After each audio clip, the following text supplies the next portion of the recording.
The Queen noted a building with unusually lavish ornamentation, including shining bronze roof tiles and glistening rock crystal window panes. An important clan dwelled there, Gabor explained. The Breckenrigs. Could you introduce me? Meve asked. Perhaps I can convince them to intercede with Bruver on my behalf. The clan head, Ivar, invited Meve to an exquisite feast. But when she broached the subject of the war raging just outside Mahakam's borders, the dwarf changed the subject at once. Looking around the interior, Meve quickly understood why. The walls were ordained with Nilfgaardian tapestries and rugs. Gifts from friendly Imperial envoys, no doubt. Meve prepared to leave, convinced she had wasted her time, when someone clasped her shoulder and pulled her into a darkened room. Her kidnapper turned out to be a young dwarf, female, it seemed, dressed in her nightshirt.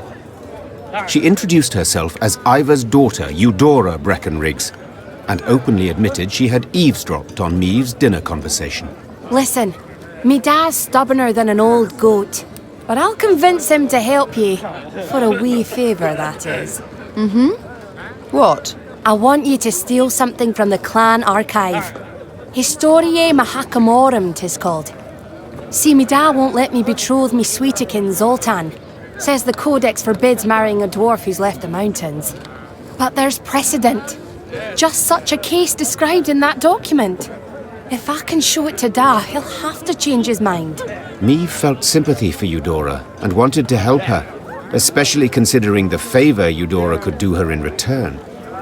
But she fully realized if her attempt to break into the archive ended badly, it would result in a tremendous scandal Bruver Hoog would not soon forget.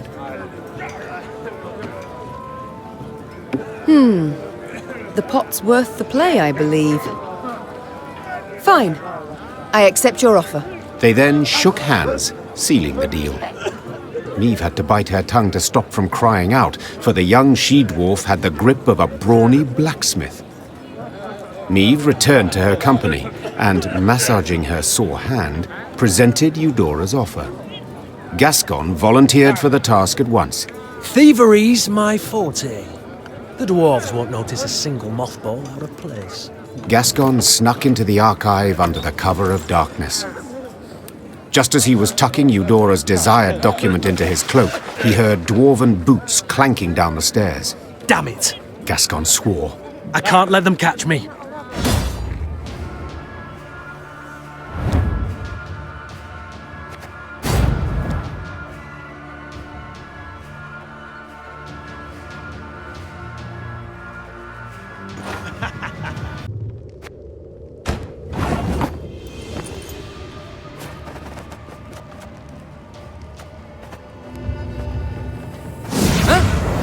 Who's there? What a nub. That was close. Ha! Ha!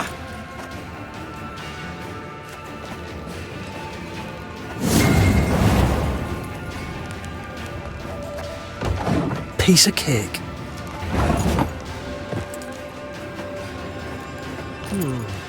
Huh!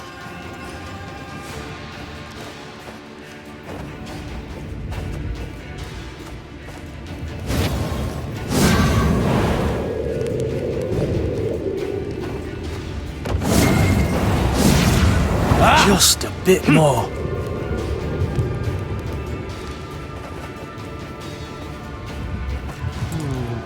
Ah!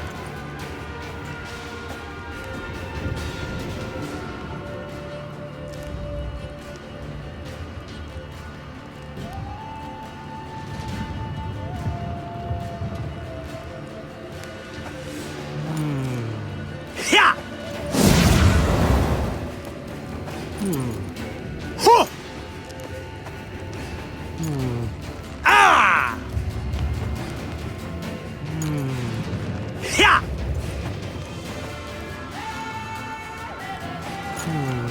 Ah! Huh! Ah! Huh! Easy as pie. Luckily, Gascon managed to do the deed quietly, so the dwarves never found out who had broken in. As agreed, Meve handed Eudora the stolen document. Ha!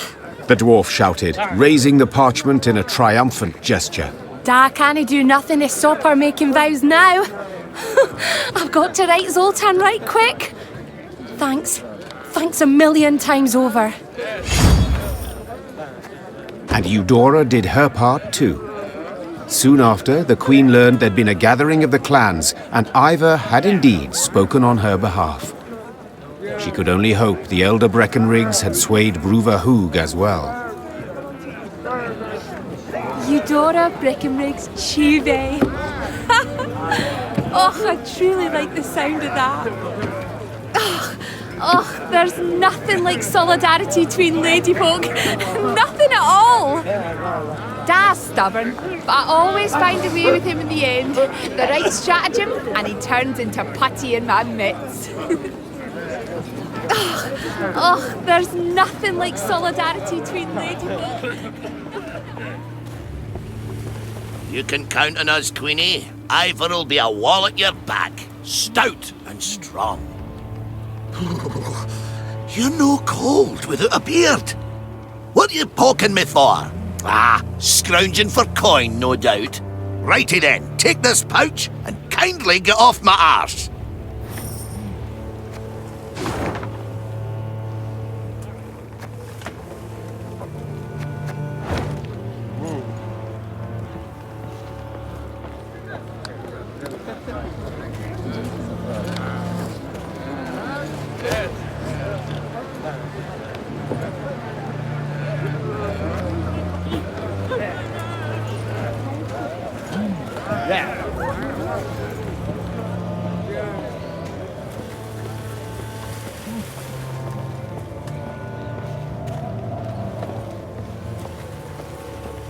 Ah, you thundering dope! I told you to hold your horses or you'll shake the hitch loose. Oh, now you're a bleeding expert, are you? You overloaded the damn cart, that's why it's busted. A wagon lay strewn across the middle of the road. Behind it stood others, some loaded with gold, jewels, and other valuables, others groaning under barrels of pickled meat. Each dwarf had his own theory about how the accident had come about, and thundered it out to all and sundry, peppered with choice invectives. An odd caravan. Meve said. They don't look like merchants. Nah, they ain't. Gabor answered. Dwarves of the Ferens clan, carrying gifts for the Drake. Remember Keltilus? When he took roost here, Ferences fought him for near a century. Then the dragon got weary of fighting and they realised he weren't going nowheres, so they cut a deal. He didn't bother them. They give him what he needs. Well, well. And these offerings they send often? Every week. Excuse me, got to separate them lads, or they tear out each other's beards. Hey there! Krill your idiot heeds! Gabor managed to douse his brethren's fiery tempers, but the wagon still lay across the road, blocking all traffic. Queen, Said Xavier. it is an easy repair. I have the tools, the parts. Need but your permission. Of course. Go see what can be done. Xavier did indeed make quick work of the problem. Within moments, the wagon was rolling smoothly down the road, good as new. Well, shaft me, your highness. Said one of the dwarves. Your engineer's got a pate like stewed meat, but he kens his trade, that's for certain. I'll convey your words to him. Or at least part of them. Me and the lads will be on our way now, but first, take this. Bit of gold by way of thanks.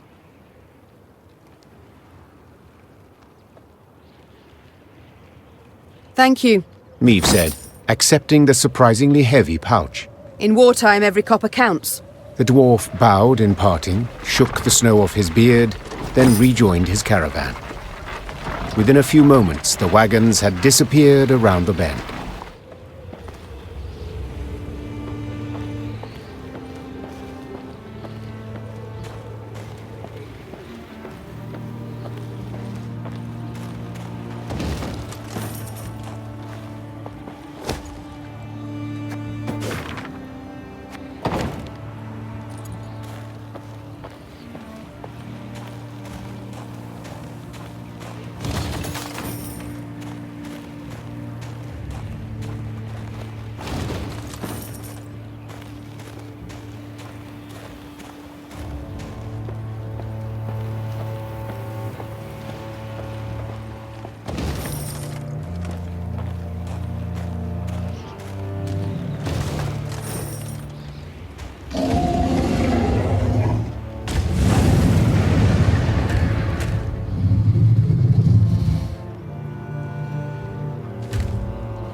A pillar of smoke rose above the mountains, and a sooty aroma filled the air.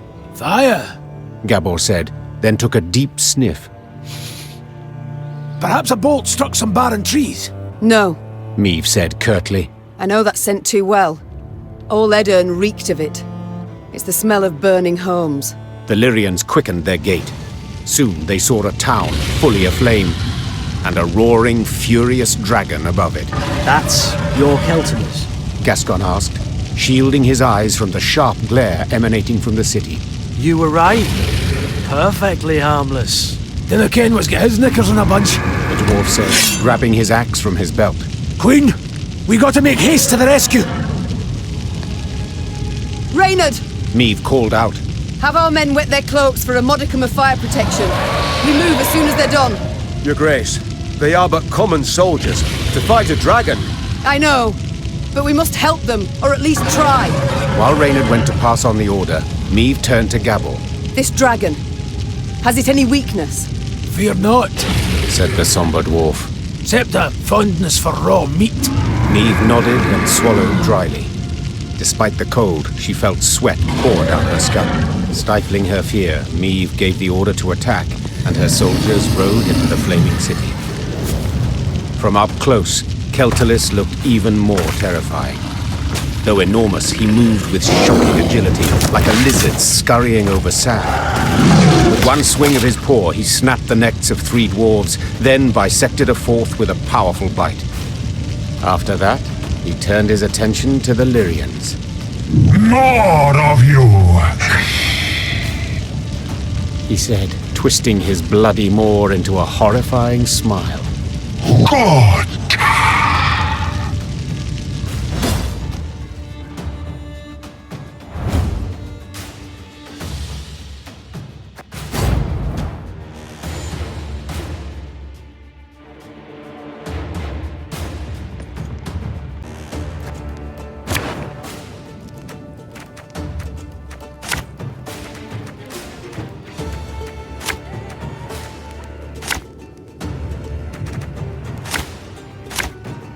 Behind me!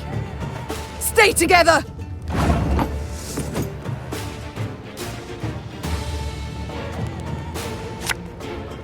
The chase is on! Yarpen killed a dragon. It has to be possible. Ow!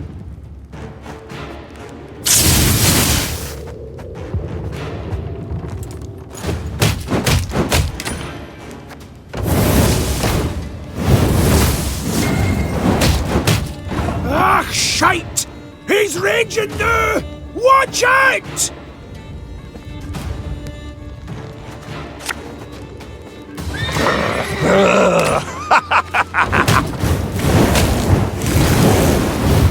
Your Grace, we're taking losses!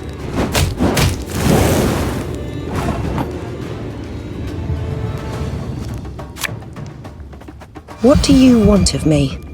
Order!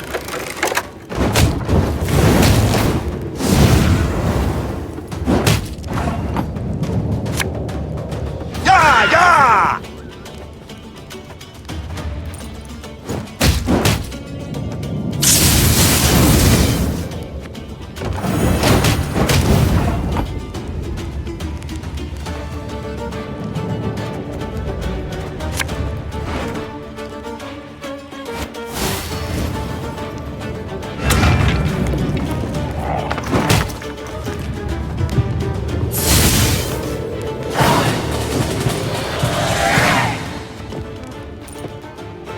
That day, many Lyrians perished, either to the dragon's all-consuming fire or to its flesh-rending claws.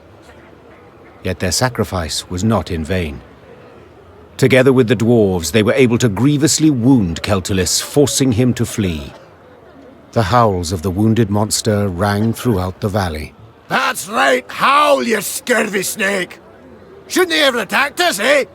Damn fuel lizard! Meave, that's Vavrenik, elder of the town and all the Ferences. My regards and condolences. Eh, tain't so bad. If nae for ye, wouldn't there be a stone left unrubbled? To be honest, when I caught wind some human queen come to Mahakam looking for aid, I said a crocus would sprout twixt my cheeks afore I'd vote aye on that. Gonna be a fear to look in my breeches after, but changed my mind. After what I saw today, what ye did for us, you've the support and undying gratitude of all Ferences. Thank you. Faced with a Nilfgaardian peril, that means a great deal. Forgive me for interrupting this tear-tugging scene of interracial reconciliation, but I can't hold back no longer. Vavrenek! Double shice! What happened? Why'd Keltless attack? I ken as much as ye. Meaning, squat diddly. Just flew up, started spewing flames, half the town lit up in a flash. Sheepshank! 300 years I've been a good neighbour. What's done's done. Got to think about the future. The Drake's just taking a breather. Gotta finish him off for he's regained form. Meaning, we haven't much time. He heals like an alchemist's pup. And the nearest guards are miles away. He'll be up flying again before they get here. Aye, that's what I thought. Perhaps, your grace, you'd, What? Jest you must. I ken you're tired frae the fight, dinna want to risk casualties, etc. But remember, the beast's sleeping on a bed of gold and rubies. All belonging by right to Brother, of course. But if quibbling some wandered off, he'd nae notice.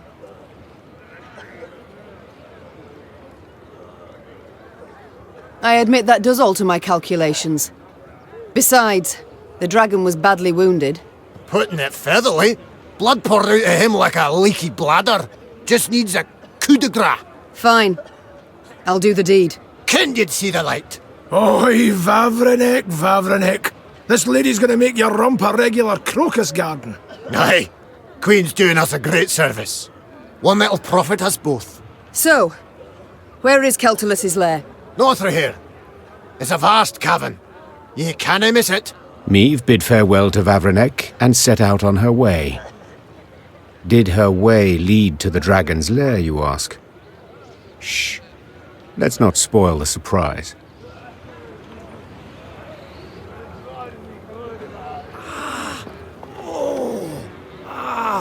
That stings.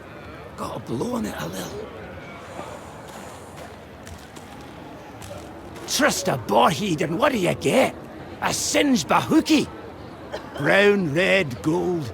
Every dragon's a right bastard. Wait! I'm coming with ye! Gonna beat that scaly bastard so hard he'll shoot fire out his arse!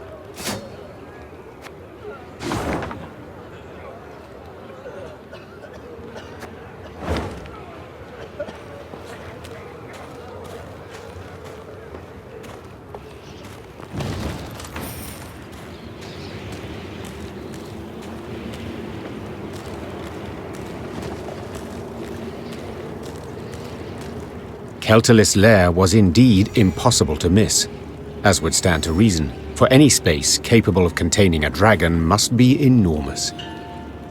The lair's maw, a black triangle cut out of a vast plain of snow, loomed from afar.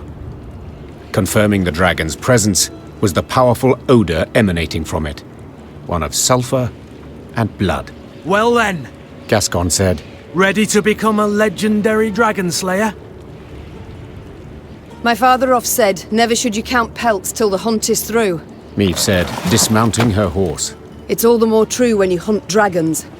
He's wounded, yes, but one puff of flame, and we shall be not legends but corpses. Leave all thoughts of foolhardy bravery behind. The Lyrians crept across the dragon's threshold. They walked single file, shields raised, watched by bats hanging from the ceiling. Keltulus lay curled up on a bed of diamonds and gold coins turned red from his blood. Seeing how he strained merely to lift his massive head, Meve knew the dragon no longer posed any threat. Come to finish what your poison began? The monster croaked hoarsely. Fine. Do it then.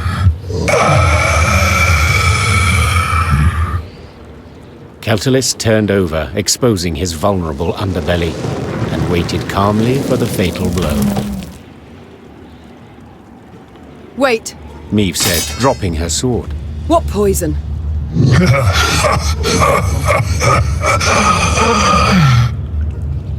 Keltalis laughed while squeezing his bleeding side in pain. So they didn't tell you? Lousy munchkins. Hey! Watch your tongue! Gabor yelled. Sides! I didn't ken anything about it. Keltalis looked the Lyrians over mistrustfully with his snake-like eyes, then began to tell his tale. The caravan Meve had met on the road was different to the others. This time, Keltalis's meat had been pickled in a special brine, one spiked with poison. As the dragon lay curled up in pain, Ferenc dwarves entered his lair and smashed his heads. So if I understand correctly... Meve interrupted. You're female? Correct. Same as you. As if on command, all Lyrian eyes turned to Gabor. Don't you look at me! We didn't peek under his, its tail. If I may, Reynard interjected. These revelations about Keltalis's sex are undeniably fascinating. But I'm more curious why the Ferences stooped to such a dishonorable deed. That's easy enough to guess. Meve said. They were afraid the dragon would soon demand more tribute to feed its young, so they decided to strike preemptively. To the Ferences' misfortune, they delivered too small a dose of poison. Infuriated at the sight of the broken eggs, the dragon gathered its strength and flew to the nearest town. Meve saw for herself what happened then. And now it was up to her to decide how this story would end. The dragon had killed dozens, perhaps even hundreds, but had been provoked first by the dwarves' heartless cruelty. Did it thus deserve death or mercy? When judging my subjects, I would sometimes not know who bore the greater guilt, said Meve. But as ruler, I had to reach a verdict, often a harsh one. The Queen returned her sword to its sheath. This is not my land, Meve said. Nor are these my subjects. I don't have to choose the lesser evil. Meve! Gabor hissed. Brewer will be furious. Let him. And you, dragon, swear me this. When you heal, you shall leave Mahakam and never return. You've my word. And my gratitude. Meve was about to leave the cavern when the dragon blocked her way with its tail, then gathered a smattering of valuables at the Queen's feet. Each would be the prize of the Lyrian crown jewels. News that Meve had spared the dragon, which had killed dozens of dwarves, did indeed enrage the inhabitants of Mahakam, the Ferences in particular. But when the clans considered driving the Lyrians from the pass, Elder Vavrenek opposed it. No matter what happened after, he had sworn Meve his undying gratitude.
Meve squinted, the better to see the scene. Several dozen dwarves had gathered on the cliff overlooking the chasm.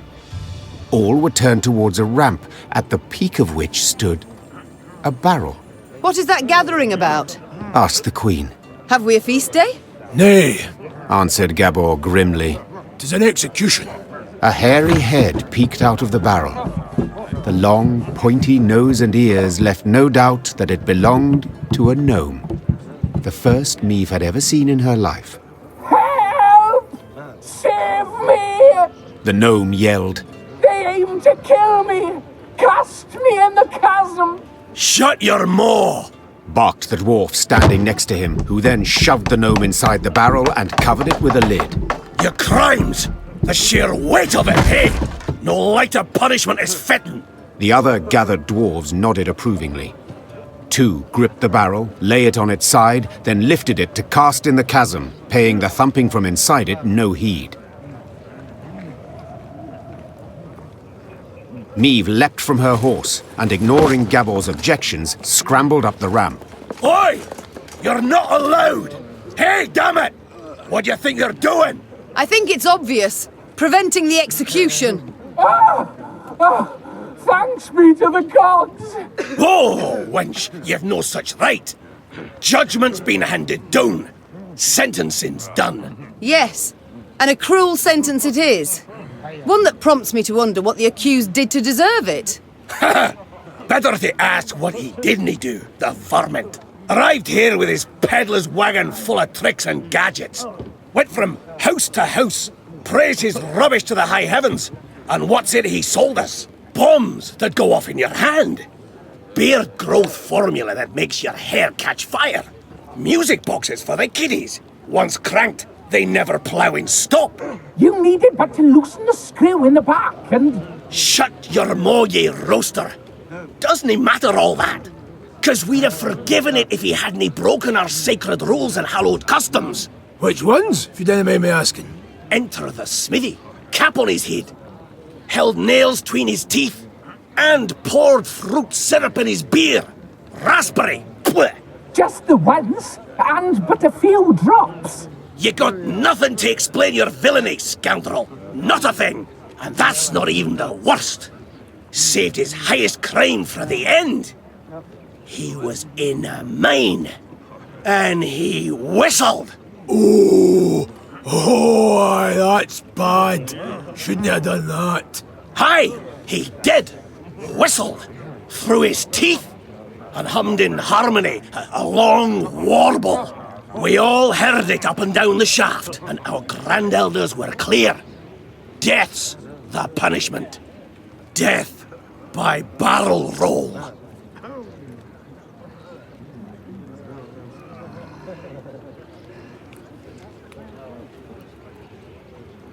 You truly will kill him? For whistling? This is absurd! Exactly! Perhaps for use. But you're in our lands, where our laws rule. And strangers didn't get a say. Calm yourself. Perhaps there is yet a way. Enough for this jabbering! Lads, stuff him in a barrel and give it a good kick down the hill. Stop! Wait! Crevens! What the bloody hell you want now? Seems you're not inclined to grant mercy to anyone, I wager. Yet perhaps you'd be willing to sell it. Well, the law does allow for something of the sort. But I didn't see how that job is worth it. Oh, aye! He is! He is! Willing I am to take him at his word. Does that suffice? Aye. But just so's we're clear. No returns, no refunds. Now get the hell out of that barrel, you wee shite. My lady, I haven't a way to thank you. That we've yet to discuss. Perhaps first we should learn each other's names? Aye, yes, of course. What a prat of me. Barnabas. Barnabas Beckenbauer. To friends, Bibi. Meve. Queen of Lyria and Rivia. Queen? Cows in the corn, call me honoured. Your Majesty, obeisance due. None necessary. Protocols for use at court, not beyond it. An inventor you deem yourself. Am I right? Most assuredly. Though, truth be told, the dwarves saw no ingenuity in my craft. Seems I'm ahead of my time. Fiery bursts in the palm of your hand. They shall be in fashion one day, to your mind. Oh, nay, just a bit of misfortune, that's all that was. You see, I mistook mercury fulminate for saltpeter. The vials stood beside each other, see, and... The details I need not know. But one matter I am curious about. Could you construct a bomb that would explode when desired? For instance, beneath my foes' feet as they stepped over it. Of course I can. It's simple. Why then? You wish to show your gratitude? You must join my ranks. Assist me to defeat Nilfgaard. Defeat Nilfgaard? Pure ambition, that is. But I'd have been a barrel of broken bones at the bottom of a ravine, if not for you. I'll do what you ask to pay off my debt.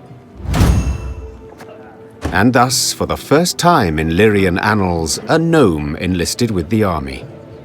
And though Barnabas Beckenbauer was diminutive of body, this new recruit would prove his worth on more than one occasion.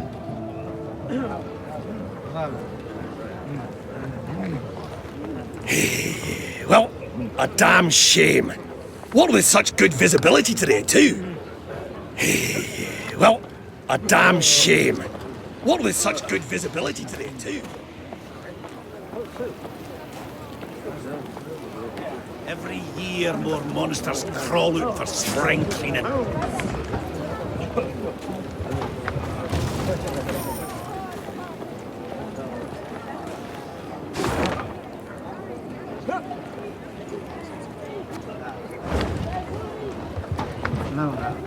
Remember, if you pass a snail en route to the mine, share a wee bite with him. Never, ever whistle in the mines.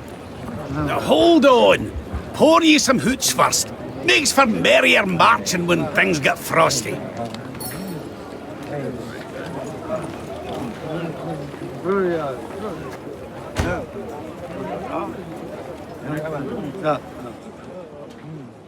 Your Majesty, allow me once again to express my undying gratitude. You're most welcome, Barnabas, but please, we haven't need for any formalities when speaking alone.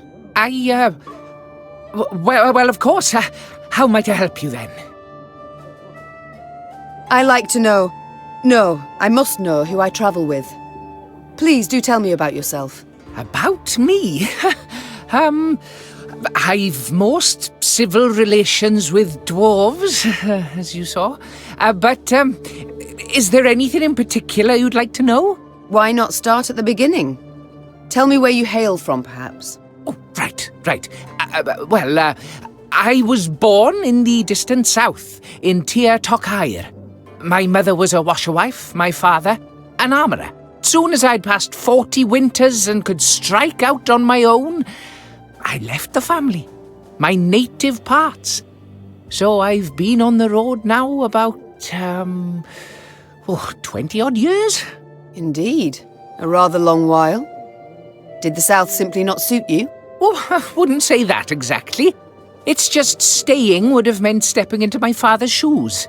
Then forging blade after blade, plate after plate. Oh, just thinking on it sets my head a-spinning. Not for me, that, no. No, nature. The world's so rich in mysteries, in wonders left to discover, and ways to make it a better place. By building bombs that explode in the hand, for instance. As those bearded fellas say, Mahakam wasn't built in a day. Besides, nobody was seriously hurt by those malfunctions. Not many, at any rate. At the moment, have you any invention you've worked on? One that's near complete? Oh, so kind. Oh, wonderful, you should ask. See, I've ever had an avian fascination. For birds, you see. Their wings, bones.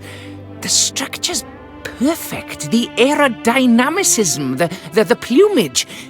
In short, I believe I can fly. I beg your pardon? Yes, I'm learning to fly. Fly. You've not misheard. I, Barnabas Beckenbauer, will be the first gnome... what am I saying? The first mammal to free himself of the soil's bondage and soar to the clouds. But aren't bats also... A detail. This is no time to be petty. No, but frankly, my preparations are far advanced and I'm rather optimistic about my design and prospects. I've calculated every trajectory, every force. It all works out. Just need to do a few more field tests. Did you have volunteers try it, or did you test the design yourself? Naturally, I must stay on the ground. Who take all the measurements elsewise. Luckily, there's no lack of thrill-seekers in Mahakam. Most eager to etch themselves into the annals. My first prototype, the Skylicker, I dubbed it. Oh, Your Majesty, if you'd only seen the beauty. Flew over 120 Ls. Truly? Colour me impressed indeed. He must have made quite the name for himself, your brave volunteer. I'm certain he's caught the eye of every she-dwarf in Mahakam since. Oh no, he's dead. The landing, it was rough. And then a bear sauntered by, didn't help any. Anyhow, as he died, the dwarf swore he regretted nothing. Brave lad.